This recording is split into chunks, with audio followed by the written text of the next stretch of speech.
睇住一道門閂埋，其實有一種好安靜、好清醒嘅現實。呢個唔一定係因為衝突，而係單純因為你並唔係對方現時生命入面需要嗰個人。我哋生存喺一個由無形評分機制主宰嘅世界。我哋知道人哋會根據印象去衡量我哋係咪對方心目中嗰個完美十分。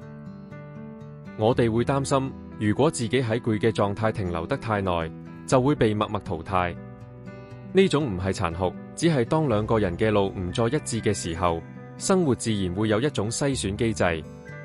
我朋友Maya同我講起一個佢觀察咗好耐嘅人，佢發現嗰個人最近變咗，說話入面多咗一種好特定嘅成熟感。呢種唔單止係因為對方達到咗一啲Maya唔確定自己能唔能夠達到嘅里程碑，更加係因為佢成個人散發出嚟嘅氣場。佢講嘅每句話都好似一種鎮痛劑咁。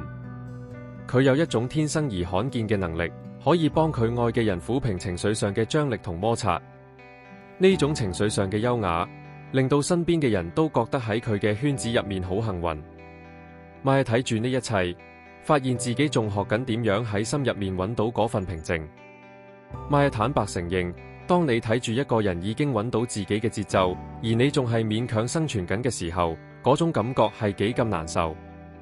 佢唔確定自己係咪行緊對方嗰條路，甚至佢開始懷疑兩個人嘅路根本從來都唔應該交匯。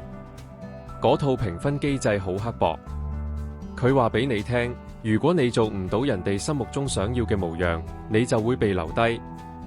Maya感受到對方好可能已經閂咗門，因為大家嘅頻率唔夾。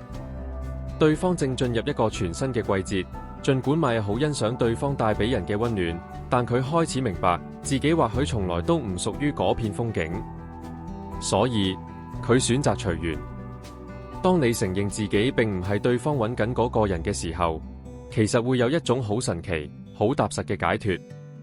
Maya好開心可以成為一個同路人，就算只係喺平行線上面見證住對方嘅成長。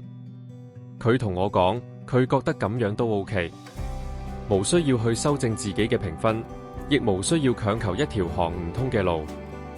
佢純粹感激呢場相遇，感激自己有機會見識到呢種成熟嘅樣貌。呢一刻，Maya決定放低所有如果，接受眼前呢段路嘅安靜。我真心感激可以喺呢段路上同你同行。